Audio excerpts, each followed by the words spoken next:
अस्सलाम वालेकुम। तमाम अहबाब से बहुत माजरत कि आज फिर फेसबुक ने एक बार बैन कर दिया है लाइव वीडियो से और कहा गया है कि 7 जनवरी तक मैं लाइव वीडियो नहीं कर सकता। इसलिए वादे के मुताबिक मैं लाइव नहीं आ सकता।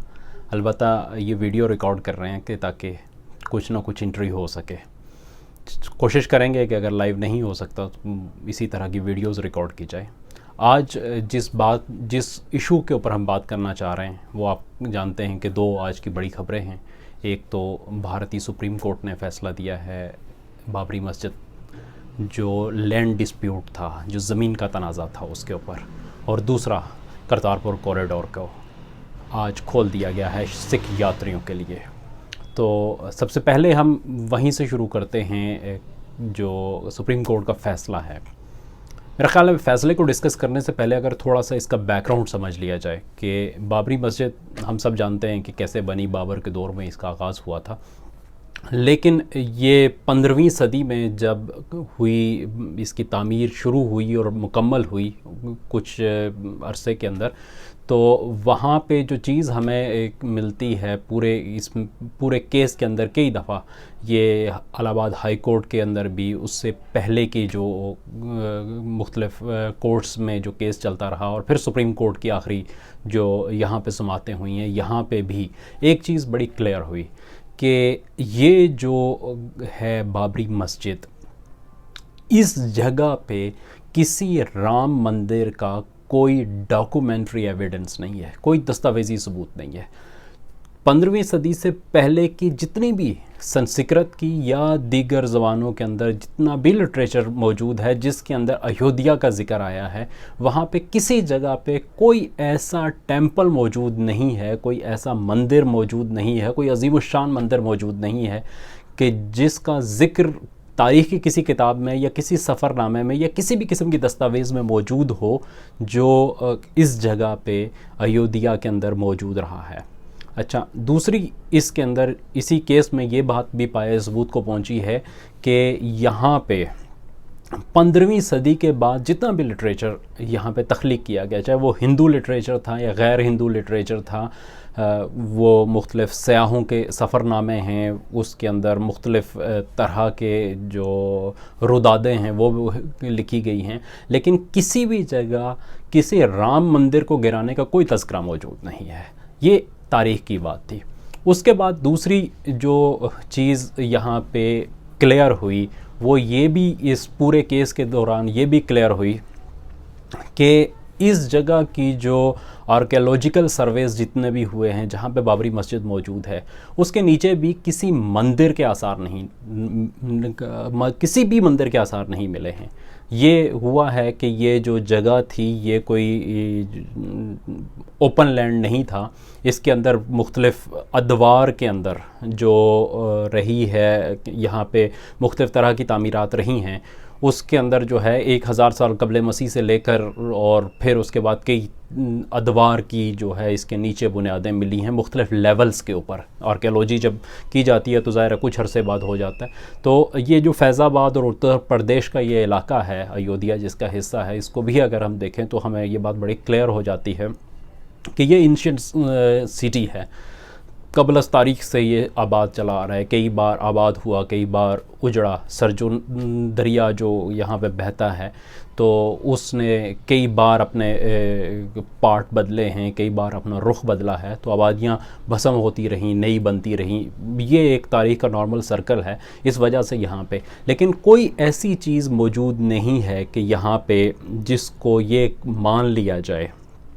कि ये कोई मंदिर था जिसको तोड़कर ये मस्जिद बनाई गई है। ऐसी कोई भी चीज़ यहाँ पे नहीं आई। आज का जो फ़ैसला है उसके अंदर भी कुछ बहुत दिलचस्प किस्म के नुकात हैं। मिसाल के तौर पे एक नुक्ता ये सुप्रीम कोर्ट ऑफ इंडिया ने माना कि ये जगह मुसलमानों की मलकियत रही। मलकियत का मतलब ये है कि जब पहली दफ़ा इस की कोई दस्तावेज़ मौजूद है, बाकायदा दस्तावेज़ मौजूद है, तो वो मुसलमानों की मलकियत की दस्तावेज़ है। हिंदू पार्टी के पास कोई ऐसा जो डॉक्यूमेंट है, कोई ऐसी दस्तावेज़ मौजूद नहीं है जो उनकी मलकियत इस जगह की साबित करती हो। फिर इसके अंदर ये भी एक बड़ा अहम नुक्ता जो वहाँ पे किया गया है कि मुसलमानों के पास जो मस्जिद थी उसके अंदर नमाज बाकायदा पढ़ने के सबूत मौजूद हैं, जबकि हिंदुओं के पास कोई ऐसा सबूत मौजूद नहीं है कि वहाँ पे उनकी इबादत होती रही है मस्जिद के अंदर। मस्जिद से बाहर एक छोटा सा चबूतरा था जिसे राम चबूतरा कहा जाता है, उसकी एक अपनी दास्तान है कि वो कैसे मर्ज़ वजूद में आया, लेकिन वहाँ पे हिंदुओं की जो प्रार्थना थी, जो पूजा थी, वो होती रही, इबादत होती रही, लेकिन मस्जिद से उसका कोई ताल्लुक़ नहीं रहा। अच्छा, इसी फैसले में एक चीज़ और मानी है भारतीय सुप्रीम कोर्ट ने कि जो हिंदू कहते थे कि वहाँ पे एक मिरेकल हुआ, एक मौजज़ा हुआ कि राम की मूर्ति निकल के आ गई, उसको भी उन्होंने टोटली जो रिफ्यूज़ कर दिया, और उन्होंने ये भी कहा कि वहाँ पे मूर्तियाँ रखी गई थी। जो सेंटर डोम था, जो गुंबद, दरमियाना गुंबद था, उसके नीचे वो मूर्तियाँ रखी गई हैं जो गैर कानूनी अमल था। ये सब माना। उसके बाद इस चीज़ को भी माना सुप्रीम कोर्ट ने कि यहाँ पे ये जो मस्जिद गिराने का जो अमल था ये भी सरासर कानून शिकनी थी। इस सारे अमल को करने के बाद, इस सारी चीज़ों को तस्लीम करने के बाद फिर सुप्रीम कोर्ट ने जो फ़ैसला दिया वो बहुत ही एक, उसके बारे में क्या लफ्ज़ कहा जाए कि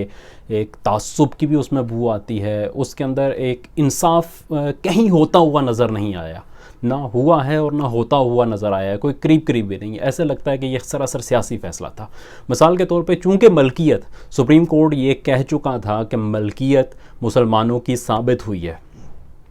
तो अब जाहिर है पार्टी ए की मलकियत साबित हो जाए तो उस जगह को पार्टी बी को नहीं दिया जा सकता। लेकिन उसका सुप्रीम कोर्ट ने हल ये निकाला कि लैंड जो है वो गवर्नमेंट के हवाले कर दी। ज़ाहिर है गवर्नमेंट एक्वायर कर सकती है किसी भी लैंड को, ये एक जनरल सा रूल है, और उसी के तहत ये गवर्नमेंट के हवाले कर, गवर्नमेंट अपने एक्वायर करे, इसको अपने हैंड ओवर करे, उसके बाद एक ट्रस्ट बनाए, और ट्रस्ट बनाने के बाद ये 2.77 एकड़ ज़मीन जो है, जो बाबरी मस्जिद कॉम्प्लेक्स जो पूरे का पूरा था, वो सारे का सारा उस पे मंदिर बन जाए, उसमें दे दिया जाए उसको,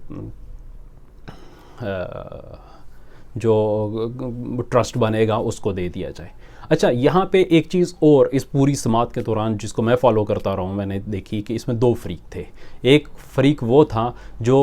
नरमुही अखाड़ा जिसका नाम था, और दूसरा रामलीला। यानी हम दोनों की बात करेंगे, लेकिन पहले नरमुही अखाड़े को देख लें कि जिस राम चबूतरे की बात की गई है, जिस राम चबूतरे को कोर्ट ने मेंशन किया अपने वर्डिक्ट के अंदर कि वहाँ पे हिंदुओं की इबादत होती रही और इस वजह से उनका एक ताल्लुक़ साबित होता है, उस नरमुही अखाड़े का जो इंतज़ाम था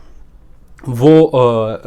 उस जो राम चबूतरा था जिसका इंतज़ाम नरमुही अखाड़ा चलाता है, तो नरमुही अखाड़े की जो पटिशन थी वो खारिज कर दी कोर्ट ने। इसका मतलब ये है कि यहाँ पे कोई उसका जो हक़ के दावा था वो सारे का सारा ख़त्म हो गया, वहाँ पे नहीं है। अब दूसरी जो पार्टी बनी है वो रामलीला, यानी कि ख़ुद राम को, जो भगवान राम हिंदुओं का एक वो भगवान राम जो है उनके बारे में भी जितनी भी हिंदू माथियोलॉजी है वो क्लियर नहीं है। कहीं वो विष्णु के अवतार हैं, कहीं वो खुद भगवान हैं, कहीं इंसान हैं, कहीं कोई मावराई ताकत हैं, कई एक चीज़ें हैं। ख़ुद रामायण जो है, जो उनकी एक दास्तान हयात है, उसके अंदर भी जैसे कुछ अर्सा पहले एक दिल्ली यूनिवर्सिटी में एक इशू हुआ था कि 300 मुख्तलिफ उसके वर्जन्स हैं, और उन वर्जन्स के अंदर भी इतना कंट्राडिक्शन है कि कई जगह पे वो सीता के खामंद हैं तो कई जगह पे सीता के भाई भी हैं। अब ये क्लियर नहीं है कि कौन सा है, लेकिन जो वहाँ पे एक वाहिद जो इस वक्त एथेंटिक मानी जाती है तुलसीदास की रामायण, चूँकि उसमें वो एक मावराई ताकत भी हैं, एक जो अलूही ताकत भी हैं, और उसके बाद वो सीता के खामन भी हैं, तो उसी को एथेंटिक माना जा रहा है अब तक। लेकिन अच्छा, ये भी एक इसमें दिलचस्प किस्म की बात ये है कि ये सब होने के बावजूद वो जो तुलसीदास की रामायण है वो 17वीं सदी में लिखी गई हैं, और तुलसीदास को सबसे बड़ा राम का भक्त उस वक्त माना गया है। तो जब ये 15वीं सदी के अशरे में ये हुई है और उसके तकरीबन 100 साल बाद जो है तुलसीदास वहीं पे बैठ के, अयोध्या में बैठ के ये रामायण लिख रहे थे, तो उन्होंने किसी जगह पे एक सिंगल लफ्ज़ ऐसा नहीं लिखा कि जिससे ये साबित हो सके कि यहाँ पे कोई राम का मंदिर था जिसे तोड़ा गया है। कोई ऐसा नहीं है। बल्कि कुछ अर्सा पहले दिल्ली यूनिवर्सिटी के एक प्रोफेसर थे, तो उन्होंने अपने एक लेक्चर में बताया था कि जब तुलसीदास ये लिख रहे थे, तो चूँकि इससे पहले वाल्मीकि की जो रामायण थी वो संस्कृत में थी और ये अवधी लहजे की हिंदी में लिखी जा रही थी, तो ब्राह्मण जो हैं वो बहुत सख्त ख़िलाफ़ थे तुलसीदास के, और वो किसी मंदिर के पास उन्हें फटकने नहीं दिया करते थे। तो ये लिखते हुए वो ख़ुद उनके कुछ अशार उन्होंने बताए थे, जो ज़ाहिर है कि उस अवधी लहजे की जो हिंदी है उसमें है, इसलिए मुझे याद नहीं है, लेकिन उनका तर्जमा ये था कि मुझे जो है दुनिया से क्या लेना, या मुझे इन ब्राह्मणों से कोई मतलब नहीं है, ना मुझे इनकी मुखालफत की परवाह है, इसलिए कि मैं तो मांग के खाता हूँ और किसी मस्जिद में पढ़ के सो जाता हूँ। तो ये वो थे, लेकिन इसके बावजूद खैर वहाँ पे उन्होंने किया। और फिर कहती क्या है कि मतलब अगर आप हिंदू जो मौजूदा हिंदुत्व का जो एक राइजुल वक्त है, नैरेटिव है राम के बारे में, उसका ये कहना है कि वो 5000 साल कबल मसीह की एक शख्सियत है, 5000 साल कबल मसीह की, और बादल मसीह की दो जो है वो 1000 साल और शामिल कर लें तो आज से 7000 साल पहले थे। और ख़ुद आर्कियोलॉजिकल सर्वे ऑफ इंडिया जिसका हवाला दे रही है अपना सुप्रीम कोर्ट ऑफ इंडिया, उसने ये कहा है कि इस बाबरी मस्जिद के नीचे जो सबसे ज़्यादा पुराने आसार मिले हैं वो 1000 कबल मसीह के हैं। तो इसका मतलब है कि 4000 साल का कोई रिकॉर्ड मौजूद नहीं है। तो 4000 साल कैसे जो है इन्होंने इसको आपस में क्लब कर लिया कि 4000 साल बाद वहाँ पे एक मंदिर बना, तो उसकी अथेंटिसिटी क्या है, ये ख़ुद एक बहुत बड़ा सवालिया निशान है। इसी तरह इस पूरे किस्से के अंदर जो जितना मैंने फॉलो किया, मुझे बड़ी दिलचस्प किस्म की चीज़ें सामने आई हैं। मिसाल के तौर पे कि ख़ुद राम को एक पार्टी बना के सुप्रीम कोर्ट में पेश किया गया, जबकि दुनिया जानती है कि कोई भी जो केस है वो लॉ के अंदर वो उसके लिए बाकायदा तौर पे किसी शख्सियत का होना ज़रूरी होता है। ऐसा नहीं हो सकता कि किसी तारीख़ी शख्सियत के ऊपर, यानी कि कल एक फ़िरौन उठ के तो उसकी तरफ से एक केस जो है वो मिस्र की किसी कोर्ट में कर दिया जाए, या जो आर्यंस के आने से उन्होंने जिन लोगों को यहाँ से बेदखल किया था वो कल इंडियन सुप्रीम कोर्ट में, तो जाहिर सी बात है कि इंडियन सुप्रीम कोर्ट कभी भी उसे तस्लीम नहीं करेगी, बल्कि वो यही कहेगी कि भाई ये बहुत पुरानी चीज़ है और इसको नहीं किया जा सकता। लेकिन इस पूरे खेल के अंदर जो है वो अदलिया का एक बड़ा हमें मुख्तलिफ सा चेहरा नज़र आया कि जिसने इन सारी चीज़ों को अकोमोडेट किया, जो इतनी कंट्राडिक्ट हैं कि इनको समझना और समझाना बड़ा मुश्किल काम है, लेकिन इनको एक अजीब व गरीब किस्म का फ़ैसला दिया गया। ख़ुद जो लॉ के प्रोफेसर हैं डॉक्टर फैज़ान मुस्तफ़ा साहब, उनकी एक वीडियो में देख रहा था, तो उन्होंने इलाहाबाद हाई कोर्ट के का जो कुछ अर्सा पहले फ़ैसला आया था उसके ऊपर कहा था कि इस फ़ैसले को देखकर मैं अपने जो स्टूडेंट्स हैं उनको ये बता सकता हूँ कि जब आपने फ़ैसला लिखना हो तो कैसा फ़ैसला नहीं लिखना,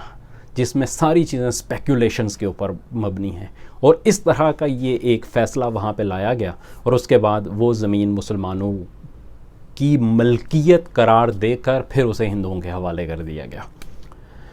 जैसा कि हम सब जानते हैं कि ये गैर मुतवक्को नहीं था।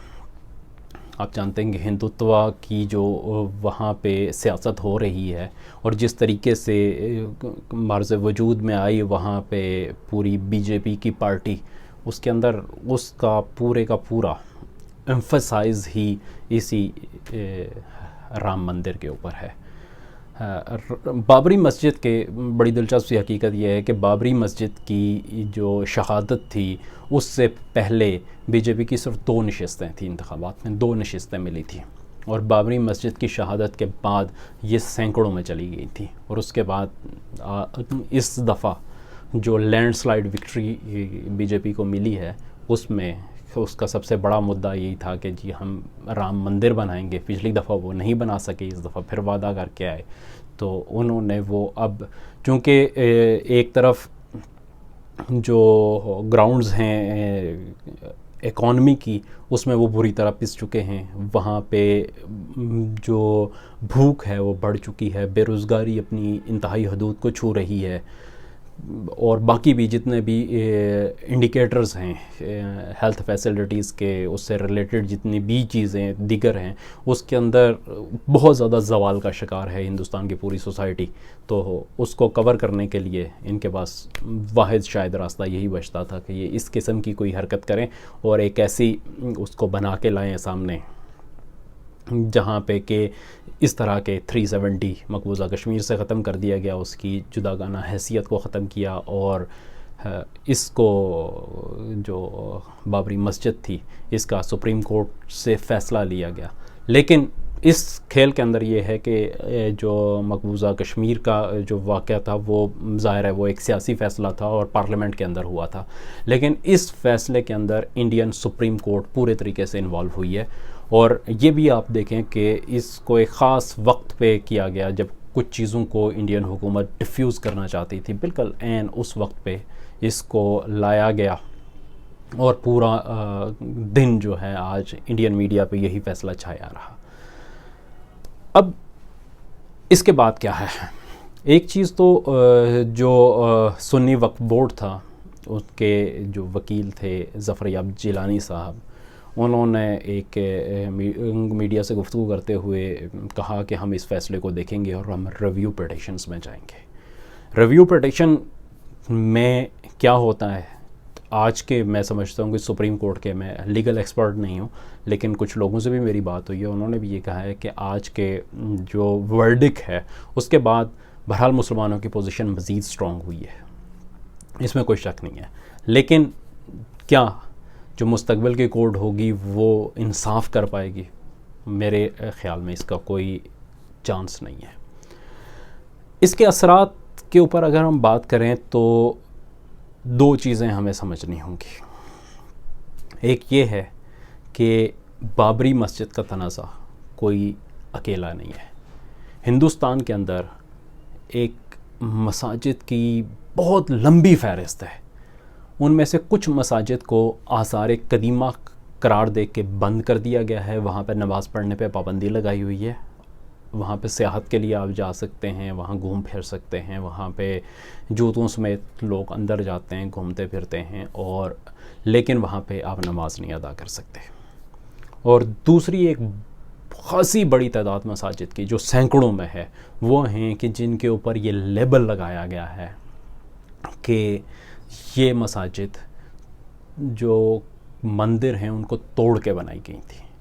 ये भी मसाजिद वहाँ पे मौजूद हैं, और शायद इसीलिए इस जो सुप्रीम कोर्ट की समाअत थी इसके आखिर में जो मुस्लिम फ़रीक था वहाँ पे, उसने ये ऑफ़र की थी कि वो बाबरी मस्जिद की ज़मीन से दस्तबरदार होने को तैयार हैं अगर दीगर मसाजिद के ऊपर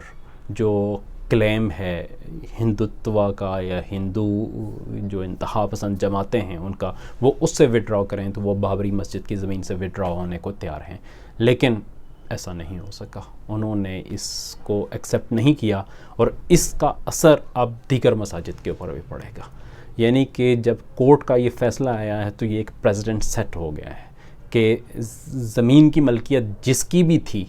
वो और जैसे भी थी अब वो चलती रहेगी, और उसमें दीगर जो है वो फोर्सेस इन्वॉल्व होंगी, और उसके अंदर जो है उसकी मलकियत का तनाज़ा वो एक फ़रीक से एक फ़रीक उसका जायज़ हकदार होने और जायज़ दावेदार होने के बावजूद वो ज़मीन किसी दूसरे को मिल सकती है। आज ये प्रेसिडेंट सेट किया है, और इसके ऊपर एक मैं समझता हूँ कि हिंदुस्तानी मुसलमानों के ऊपर मज़ीद बुरा वक्त आने वाला है कि जब दीगर भी मसाजिद के ऊपर इसी तरह के क्लेम्स किए जाएंगे कि जिनकी बेसलेस क्लेम जिन्हें हम कह सकते हैं, कि जिसकी कोई ठोस बुनियाद नहीं है, जिसके ऊपर कोई डॉक्यूमेंट्री एविडेंस नहीं है, जिसके ऊपर कोई हिस्टोरिकल एविडेंस नहीं है, लेकिन इन सब के बावजूद वो क्लेम जीत गए हैं, तो आइंदा भी वो जिस मस्जिद को चाहेंगे उसके ऊपर एक घड़ी हुई कहानी बना के तो उसको हथिया सकते हैं।